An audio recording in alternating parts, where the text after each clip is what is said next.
தந்தை, மகன், தூய ஆவியின் பெயராலே ஆமேன். மூவொரு கடவுளுடைய அருளும் ஆசீரும் பாதுகாப்பும் வழி நடத்துதலும் உங்களோடு இருப்பதாக. பொதுக்காலம் 13வது வாரம் செவ்வாய்க்கிழமை. இயேசுவில் என் அன்பு சொந்தங்களே, மலைப்பொழிவிலே இயேசு சொல்லுகின்ற பொழுது அமைதி ஏற்படுத்துவோர் பேறு பெற்றோர் என்று சொல்லுகின்றார். இயேசு இந்த உலகிலே பிறந்த பொழுது நல் மனதோருக்கு அமைதி உண்டாகட்டும் என்று சொல்லி விண்தூதர்கள் வாழ்த்தினார்கள். இயேசு இந்த உலகில் வாழ்ந்த பொழுது, தன் பணி வாழ்வின் வழியாக இறை அரசை இந்த உலகிலே விதைத்த பொழுது, நோயினால், பேயினால், அடிமைத்தனத்தினால், மற்ற எல்லா விதமான சிதைவுகளால் உள்ளத்தின் வாழ்வின் அமைதி இழந்து தவித்த ஒவ்வொருவருக்கும் குணப்படுத்தும் விதமாக, விடுதலை தருவதன் விளைவாக, உயிரை மீண்டும் பெற்றுக் கொடுப்பதன் விளைவாக அமைதியை ஏற்படுத்துபவராக இருந்தார். அமளியை அகற்றிவிட்டு அமைதி ஏற்படுத்துவோராக இருந்தார். அலைக்கழிப்பை தகர்த்தெறித்து விட்டு சமாதானத்தை ஏற்படுத்துகின்ற தெய்வமாக இருந்தார்.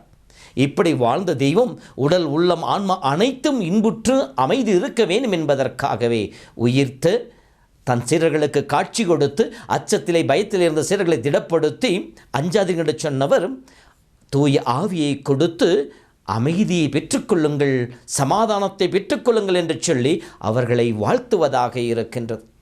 இந்த சமாதான செய்தி தான் எல்லோருக்கும் பகிர்ந்து கொடுக்கும் கடவுள் அனுப்பியிருக்கின்றார். அன்பு சொந்தங்களே, நாமும் கூட அமைதியை தேடுபவர்களாகவே இருக்கின்றோம். அலைக்கழிக்கப்பட்ட வாழ்க்கையின் சூழ்நிலைகளிலே சமாதானத்தை தேடி அலைபவர்களாகவே நாம் இருந்து கொண்டு இருக்கின்றோம். இது ஒரு எட்டா கனியாக, காணல் நீராக பெரும்பான்மையின் சமயங்கள் அமைந்து விடுகின்றது. இதோ இந்த நாளிலும் கூட இன்றைய வார்த்தையை வடிக்கின்ற பொழுது அமைதியிலிருந்து அலைக்கழிக்கப்பட்ட இஸ்ராயல் மக்களுக்கு இறைவாக்கின் வழியாக அவர்கள் அமைதியை பெறுவதற்கான வழியை சொல்லி காட்டுகின்றார்.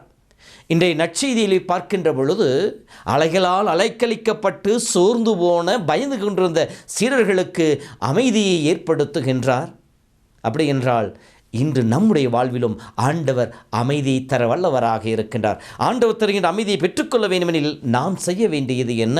இன்றைய முதல் வாசகத்தை படிக்கின்ற பொழுது கடவுள் கொடுக்கின்ற அழைப்பு, இதோ நீங்கள் தண்டனைகளையும் வேதனைகளையும் எல்லா விதமான நிகழ்ச்சியும் சந்தித்து கொண்டிருக்கின்றீர்கள்.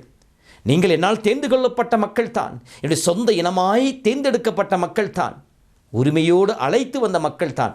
ஆனாலும் நீங்கள் பாவம் செய்ததினாலே, புறக்கணித்ததினாலே, என் குரலுக்கு செவி கொடுக்காததினாலே, என்னை விட்டு விலகிச் சென்றதினாலே, நான் உங்களுக்கு சொன்ன கட்டளைகளை கடைபிடிக்காமல் வேற்று தெய்வங்களையும் மற்ற மக்களையும் பின்பற்றி சென்றதினாலே இதோ என்னுடைய அன்புக்கு புறம்பாய் நின்று கொண்டிருக்கின்றீர்கள்.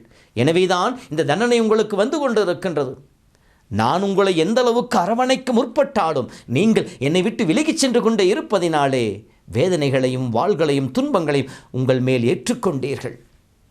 திரும்பி வாருங்கள், உங்கள் நிலையை உணர்ந்து திரும்பி வாருங்கள் என்று சொல்லி இறைவன் அழைப்பு விடுக்கின்றார். யோவேல் புத்தகம் 2 படிக்கின்ற பொழுது அழுது புலம்பிக் கொண்டு ஆண்டவன் திரும்பி வாருங்கள் என்று சொல்லுகின்றார். உங்கள் உடைகளை அல்ல, உள்ளங்களை கிழித்து கொண்டு ஆண்டவன் திரும்பி வாருங்கள் என்று சொல்லுகின்றார். ஆண்டவன் திரும்பி வந்தால் நம் ஆண்டவர் இரக்கமுள்ள தெய்வன், நம் ஆண்டவர் கனிவுள்ள கடவுள், நம்முடைய எல்லா விதமான கடந்த கால பாவங்களையும் மன்னித்து ஏற்றுக்கொள்கின்ற தெய்வமாய் இருக்கின்றார், நமக்கு அருள் புரிகின்ற தெய்வமாய் இருக்கின்றார் என்பதை நான் எரேமியா 15 சொல்லி இருக்கிறான். நீ திரும்பி வந்தால் போதும், நான் உன்னை மீண்டும் உன்னை பழைய நிலைக்கு உயர்த்துவேன், நீ இழந்து போன எல்லா ஆசீர்வாதங்களும் மீண்டும் உனக்கு கொடுத்து உன்னை மேன்மைப்படுத்துவேன் என்று சொல்லி, அதைத்தானே லூக்கா புத்தகம் 15 ஊதாரி 5 உண்மையிலே பார்க்கின்றோம்.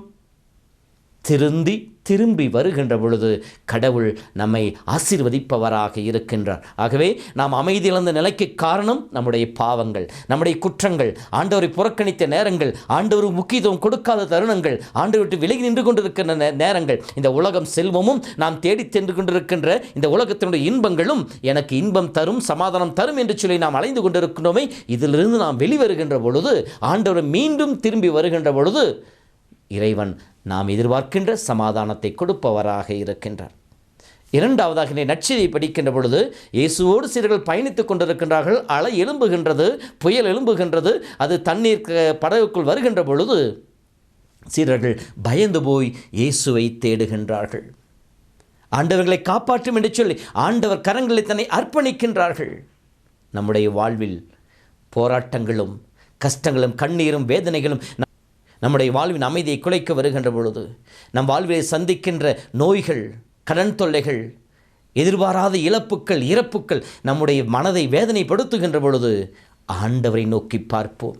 சிலர்கள் அதைத்தான் செய்தார்கள். இந்த புயல் எழும்புகின்ற பொழுது மீனவர்களாக இருந்தும் கூட ஆண்டவரை நோக்கி பார்த்தார்கள்.